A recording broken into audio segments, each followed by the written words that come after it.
Każdy z nas ma listę filmów, które ogląda przynajmniej raz w roku. Bliżej końca grudnia ta lista nabiera głębszego znaczenia, kiedy jestem przekonany, większość z nas ogląda film o najgorszych rodzicach świata, czyli Kevin sam w domu. Nawet w sumie nie wiem, ile razy oglądałem ten film. Na przestrzeni ostatnich kilku lat przeczytałem czy natknąłem się na mnóstwo ciekawych i dziwnych teorii, które dzisiaj pokrótce wam przedstawię. Wspomnę też o kilku detalach, które mogłeś ominąć oglądając ten film, ale też z drugiej strony jestem przekonany, że o kilku z nich doskonale wiecie, ale też wiem, że na bank o kilku nawet nie pomyślałeś i nie zwróciłeś na nie uwagi. Zapraszam do materiału. Na początku filmu widać majestatyczną rezydencję McCallisterów. Ich filmowy adres to 671 Lincoln Avenue, Winietka, Illinois. Jest to prawdziwy adres domu. Film stał się kultowy i całe masy fanów odwiedzały ten adres, doprowadzając właścicieli do szału. Zamazali dom w mapach Google, tak aby nikt nie mógł ich oglądać, co moim zdaniem tylko pogorszyło sprawę. Rok po premierze filmu dom sprzedano za niespełna 1,6 miliona dolarów. Święta Bożego Narodzenia bez śniegu nie są tak magiczne. No niestety nie zawsze na święta pada śnieg. Akurat podczas kręcenia filmu pogoda nie dopisała i nie było ani płatka śniegu. Hollywood ma na to swoje sposoby. Użyto płatków ziemniaczanych. Podczas rutynowej kontroli domu fałszywy policjant Harry dopytywał się o zabezpieczenia domu. Zwróćcie uwagę na jego spinkę do krawata. Pistolet może sugerować jego złe zamiary, albo to, że jest policjantem. Jedno z dwojga. Jedną z głównych cech Franka McCallistera jest jego oszczędność, a raczej skąpstwo. I tutaj w tej scenie można to idealnie zobaczyć. Do dostawcy pizzy powiedział, że nie jest to jego dom i Peter McCallister za wszystko zapłaci. Jego skąpstwo idealnie widać w sequelu, kiedy zamówił najgorszy z najgorszych hoteli, w którym zatrzymała się cała rodzina McCallisterów. Podczas rodzinnej kolacji poznajemy całą rodzinkę. Wśród nich jest Fuller, czyli Kieran Culkin, brat Macaulay'a Culkina. Napojem wyboru Fullera jest Pepsi, a w sequelu jest to Coca-Cola. Czyżby to była zmiana sponsorów? Zobaczcie też, że krzesło jest gumowe. Można zobaczyć, jak wygina się przy spotkaniu z twarzą aktora. Oczywiście zastosowano gumowe krzesła, aby nie ranić aktorów, bo bezpieczeństwo jest najważniejsze. Następnie Kevin zaatakował Buzza, rozlewając mleko. Chcąc zapanować nad chaosem, ich ojciec przypadkowo wyrzucił bilet lotniczy Kevina, co zapoczątkowało całą tą historię. No i w sumie to jestem mu wdzięczny, że wyrzucił ten bilet, bo bez tego ten film nie mógłby się odbyć. Aha, no i czy wspomniałem wam, że McCallisterowie mają psa? Nie wiedziałeś? Oto dowód. Na początku filmu Kate rozmawia z kimś przez telefon, mówiąc, że nie biorą na wakacje psa. Ich drzwi kuchenne mają wejście dla pupila, jednak nigdzie nie widać jego zdjęć, czy zabawek, czy miski z jedzeniem, czy samego psa. Dalej Buzz opowiada makabryczną teorię dotyczącą ich sąsiada Marleya. Mówi, że używa soli, aby zmumifikować swoje ofiary.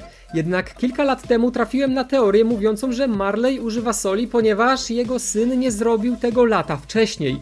Jego żona poślizgnęła się i zginęła. Właśnie dlatego się pokłócili. Inna teoria mówi, że Marley to Kevin z przyszłości, jednak na teorię będzie czas później. Rodzinka nie zaspałaby, ponieważ zegarek, który Kate ma przy łóżku, ma funkcję awaryjnego zasilania. Przy odłączeniu prądu zegarek działa dokładnie tak samo, ponieważ ma wbudowane baterie. No chyba, że nie ma ich w środku, wtedy okej. A teraz mój ulubiony segment, czyli czas na cameo, których mogliście nie zauważyć lub usłyszeć, oglądając ten film. Głos w telefonie sąsiadów to Raja Gosnell, edytor filmu.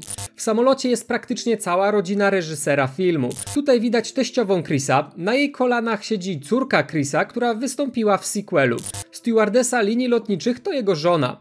Policjant, który przyszedł sprawdzić dom McCallisterów, to teść Columbusa, a kierowca busa na lotnisko to osobisty kierowca reżysera podczas kręcenia tego i przyszłego filmu.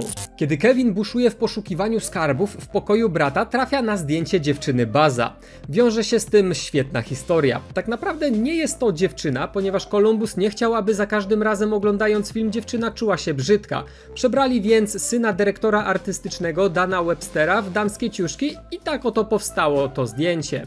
No i w sumie upiekli dwie pieczenie na jednym ogniu, bo żadna dziewczyna nie czuje się brzydka, a syn Webstera może czuć się piękny.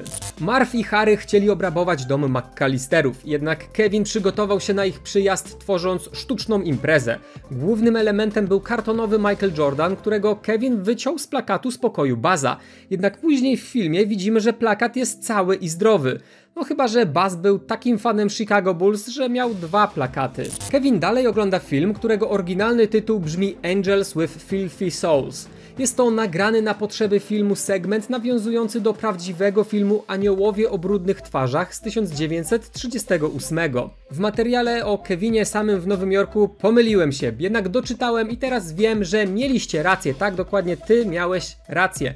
Fragment już został usunięty, tak aby nie konfudować nowych widzów. Dzięki za zwrócenie uwagi, a teraz lecimy dalej. Znakiem rozpoznawczym Harego i Marva jest zatapianie domów, które obrabowali. Na boku ich busa można przeczytać, że są hydraulikami specjalizującymi się w powodziach domów. Okradają domy i jeszcze mogą zarobić na powodzi. Marv ma idealny biznesplan, jednak do czasu. Po odsłuchaniu nagrania z sekretarki możecie zobaczyć, jak Harry bawi się zabawkowym kalejdoskopem. Zwróćcie uwagę na jego lewą dłoń, na której widać obrączkę.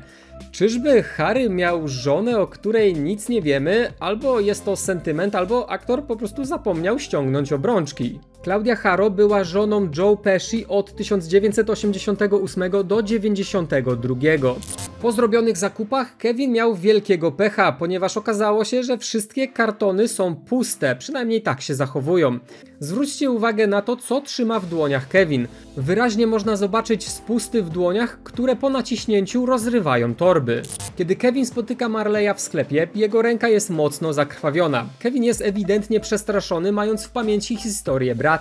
W kościele na jego ręku widać już tylko plaster, a Kevin jest znacznie spokojniejszy. Na końcu filmu ręka Marleya jest całkowicie zagojona, zupełnie jak jego relacja z rodziną i Kevinem. Bezpieczeństwo na planie filmowym to priorytet, dlatego tą scenę nagrano odwrotnie. Samochód stał blisko Kevina i cofał się, następnie odwrócono taśmę, co w efekcie wyglądało, jakby nad Kevinem czuwał anioł stróż. Zwróćcie uwagę na jego szalik. A teraz czas na dzikie teorie dotyczące tego filmu. Wielu uważa, że Elvis Presley żyje i ma się dobrze. Jedna z teorii zakłada, że osoba to sam król Elvis. Niestety to tylko aktor David Keith. Inna, moim zdaniem ciekawsza teoria mówi o tym, że Kevin to Jigsaw z serii filmów Piła. Kevin wymyśla najdziwniejsze pułapki, które mogą stać się bardziej śmiercionośne z biegiem lat.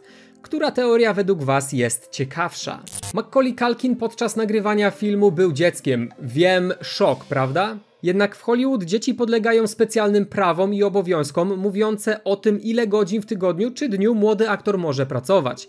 W związku z tym wiele scen było nagrywanych zimowymi popołudniami, kiedy było już ciemno, co dawało wrażenie nocy.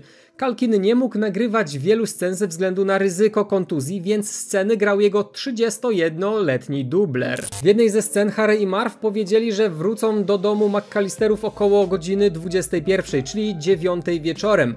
No i muszę wam powiedzieć, że są to najbardziej punktualni włamywacze ever. Na takich to jednak można polegać, ponieważ dokładnie o 9 pojawili się przed domem Kevina. Jedną z pułapek Kevina było rozgrzanie do czerwoności klamki drzwi. Harry złapał ją poważnie raniąc dłoń. Jest to nawiązanie do filmu Indiana Jones i poszukiwacze zaginionej arki. Zostańmy na chwilę przy śmiercionośnych pułapkach Kevina, który mam wrażenie, że mógł naprawdę wyrosnąć na Johna Kramera. Jak wspomniałem, bezpieczeństwo jest najważniejsze, dlatego ten gwóźdź jest gumowy. W tej scenie natomiast Marv ma dziwnie wielkie stopy, prawda? To dlatego, że aktor nosił gumowe buty, które wyglądały jak stopy. Film nagrywano od lutego do maja, gdzie w Chicago może być dość zimno. Natomiast w tej scenie stopy Daniela Sterna są prawdziwe, jednak bombki, na które z impetem stanął, już nie. Ozdoby zrobione były z cukrowego szkła. Jest to mieszanka cukru i syropu kukurydzianego. W scenie, kiedy Kevin rzucił na Marva tarantulę, Daniel Stern nie mógł tak naprawdę krzyczeć. Otworzył tylko usta, będąc niemym. Zrobił to, aby nie przestraszyć pająka, a krzyk dodano w postprodukcji. Niestety na końcu filmu Kevin wpadł w ręce Marva i Harego.